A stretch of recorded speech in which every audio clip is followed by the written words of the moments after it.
Continuando con esta quinta Feria del Libro, estamos presentando el libro La Rebelión de las Piezas de Ignacio Vázquez, que tiene un libro anterior también publicado que se llama Puente del Aire.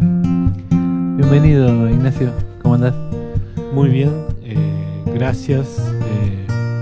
Tendría que agradecer a varias personas, pero bueno, en primer lugar quiero agradecer la oportunidad que da la Feria del Libro de Escobar y a este gestor cultural y editor incansable que es el editor de Max Brod, que está aquí, Cristian, gracias. Bueno, gracias a vos. En La Rebelión de las Piezas es un poemario, pero tiene una particularidad muy llamativa, que está escrito en octavas reales, una forma del siglo XVI, muy conocido Góngora, que la ha empleado, fue una forma popular, digamos, de escritura, 8 versos, que por ahí están relacionados a la formación del tablero de ajedrez, sí, con los 8 peones. Sí, la idea era un poco esa, como el poemario trata un poco de la historia argentina, como si fuera una partida de ajedrez un poco desquiciada. Son 64 estrofas, o sea, 64 octavas, como los escaques del tablero de ajedrez, y casualmente la octava real son 8 versos, así que las 8 piezas, las 2 filas de 8 piezas. Bueno, sabrás que es llamativo escribir en octavas reales en pleno siglo XXI, y es muy particular tu mirada sobre la historia, ¿no? Porque creo que de alguna manera hay mucho humor, hay muchos juegos intertextuales. Sí, yo lo que, después de haber estudiado, digamos, la historia argentina en la secundaria o haberla leído después, me decidí a tomarla con un poco de humor por ciertas cosas que son recurrentes en la historia argentina, por ejemplo, que todo se resuelva fusilando al que piensa distinto. Y entonces se me ocurrió entremezclar estas dos cosas, ¿no? El ajedrez, que es un juego racional que tiene reglas, y la historia argentina, que parece un poco todo lo contrario, que un poco se quiebra las reglas o va contra las reglas y hace otras reglas, ¿no? Pero lo de la octava real no es tan raro, y yo creo que hay como un renacer de la rima a veces en los raperos, en algunos payadores del interior queda, y es algo mecánico, no es algo tan imposible de conseguir. Es como un ritmo, una musiquita que Exactamente, todos los lectores del libro lo podrán comprobar, que uno en el primer verso no conoce la octava real, ¿no? En el primer verso llega a reconocer la rima hasta ahí, en el segundo verso ya la entiende, y a partir del tercer verso ya es previsible. Es previsible. ¿Querés que aparece de alguna manera la historia mitrista, o Alperín Dondi, o hasta Mesías de Peña, o Félix Luna, y hay una mirada muy particular. Sí, si querés, leo un poco y te voy a pedir que leas dentro de un ratito cuando nomás. vos quieras. Dale. Y me gustaría también referir un poco al ajedrez, ese juego tan interesante, tan legendario, que incluso es uno de los pocos, creo, juegos de mesa que es considerado un deporte. Sí, es considerado un deporte y una ciencia, porque tiene bastante que ver con la matemática, con la anticipación, con la combinatoria. Y yo no soy jugador de ajedrez, yo muevo las piezas nada más. Para ser jugador hace falta otra cosa.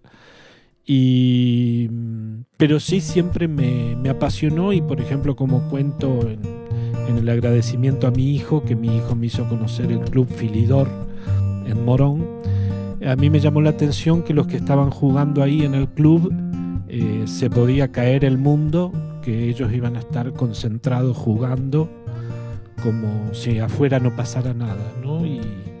Y eso me pareció increíble, era como entrar a una especie de iglesia o de templo raro donde estaban dedicados a ese juego, ¿no?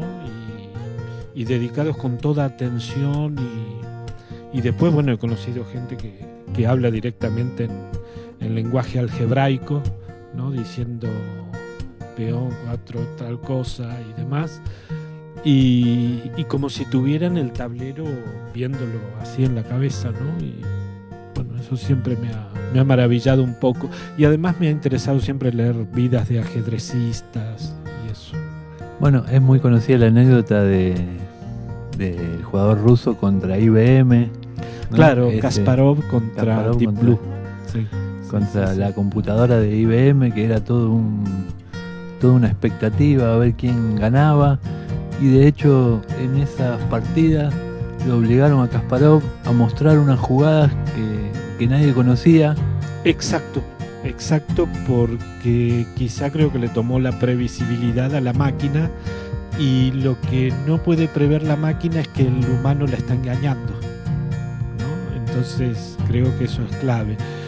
Y no sé, me gustaría aprovechar, ya que estamos en el contexto de una feria, decir que el ajedrez sería hermoso que estuviera más incluido en la currícula escolar y que se lo enseñara, no de una manera obligatoria, pero sí de una manera optativa en las escuelas, que hubiera un acercamiento de los chicos al ajedrez, porque creo que es algo que es como una sorpresa después para los adultos, ¿no? Lo que despierta ese deporte, ¿no? Te cuento que he jugado muchos años al ajedrez. Cierto. Y también jugábamos partidas de 6 horas con reloj. Claro. Duraban 5 horas y media. Eran 2 horas, 4 horas y 1 hora más, y se pasaban las 30 jugadas, las 30 movidas. Claro. Y bueno, realmente el trabajo que uno hace con la memoria, con la táctica y la estrategia, con el anticiparse a, si yo muevo esta, él mueve esta, yo muevo esta, él mueve esta, a generar Exacto. mundos posibles dentro del tablero, hace a la construcción del abstracto y a muchas cosas. Muchas habilidades. Y realmente entrecruzarlo con la poesía me pareció que, bueno, fue una idea. No es original, porque en la Edad Media hay algo que se llama ajedrez de amor en Valencia, en que se relacionan las cortes de amor con el ajedrez, y aparte en España es donde cambia el ajedrez, ¿no? Había una pieza que era la alferza, que después pasa a ser la reina, ¿no? Y la reina, por influencia de la reina Isabel la Católica, pasa a ser prácticamente la pieza no más importante, pero es la que casi gobierna el juego, ¿no? Como si el rey estuviera de adorno un poco, pero la reina es la que decide. La que lleva adelante todos los ataques. Exacto. Y las defensas. Exacto. Bueno, ahora sí te vamos a pedir que leas mientras vas tomando el libro. Les cuento que aparece también Bobby Fischer, un ajedrecista con una vida muy particular. Aparece la idea de la celada, la defensa del dragón, un poco de todo. Bien, voy a la parte en que ya las piezas se revelan. O sea, es una situación en que dos amigos se ponen a jugar ajedrez y están tomando cerveza. De la cerveza pasan al vino y se emborrachan, y parece que soñaran esto. No eran nada ni nadie, y de repente sueñan que es gloria eterna su destino. Ayer gauchos y vida de indigente, y hoy soldados, laureles argentinos. Sin otra fe que aquel grito estridente, repiten argentinos, argentinos, y a medida que luchan y que vencen, de que son argentinos se convencen. El feroz revanchismo de su orgullo los lleva a la falaz autonomía. Son ellos y son ellos, pero grullo, y en otro andarivel su economía. Fruto quisieran ser siendo capullo, o república siendo oligarquía. Quieren ser mucho más que el despotismo, y acaban siendo más de lo ya mismo. Su larvado rencor muta en violencia, violencia que el Estado resucita, guerra con ira y paz con indolencia, revuelta calculada y paz fortuita.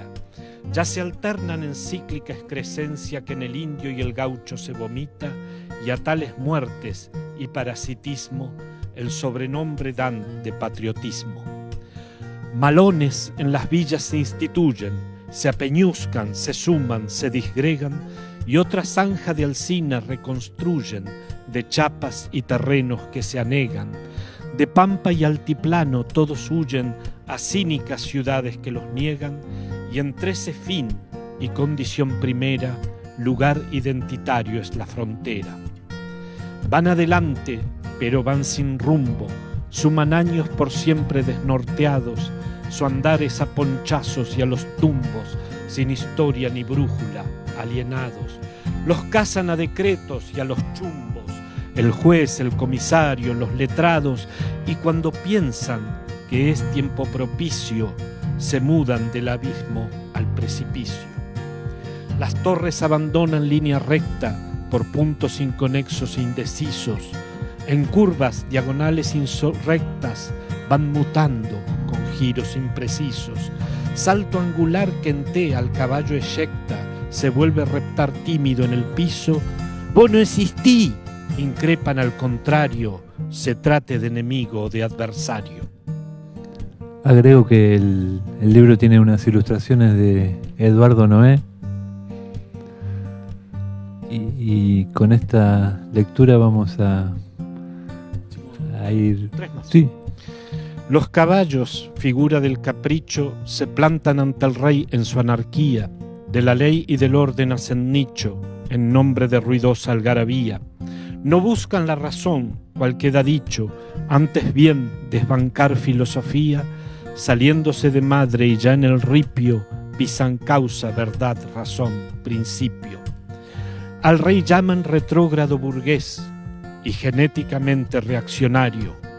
Amplían su concepto, sos burgués, le fundamentan su dicho, reaccionario. Le repiten por pena que es burgués y le recuerdan que es un reaccionario, y a falta de argumento y diccionario le dicen que es burgués y reaccionario. Al racional le endilgan ser demente, al bruto dictador llaman osado, cipayo, vendepatria, delincuente, oligarca, peroncho, desclasado, facho, progre, trosco, decadente, mesiánico, zurdito, iluminado, inútilmente despotrica, eterna afrenta, pues aquel que adjetiva no argumenta. Jaque mate, habla el rey. Dios pide estricta cuenta de mi tiempo. Forzoso es de mi tiempo ya dar cuenta, pero si perdí la cuenta de mi tiempo, ¿cómo habré de dar del tiempo tanta cuenta? Varío hacia el poeta y a destiempo, y no es mi clara glosa grave afrenta. Antes incluso de morir perdemos las cosas tras que andamos y corremos. Pasan reyes del hoy que nada rigen, pasan ministros que no administran nada, pasan cigarras que como Persés exigen su terrenito y vianda preparada, las hormigas y abejas que se afligen viendo su vida en caos conculcada, mientras va el escarabajo estercolero liquidando viejitas por dinero. ¿Qué anhela el hombre al contemplar el fuego o al mirar una fuente cristalina? ¿Qué espera el hombre al afrontar el juego que triunfa del sopor y la rutina? Perdida la alegría o el sosiego, silencioso combate le ilumina. Que el jardín y el estudio y el tablero te sirvan de reposo, compañero. Muy bien, y así finalizamos esta presentación de La Rebelión de las Piezas, agradeciéndote y pidiéndole a todos los oyentes y lectores que continúen presenciando toda la grilla de actividades de esta quinta Feria del Libro. Bueno, yo te quiero agradecer e invito a todos los lectores a que se metan en todos los libros de la editorial Max Brod, que es bastante para leer ahí y descubrir. Gracias. Gracias.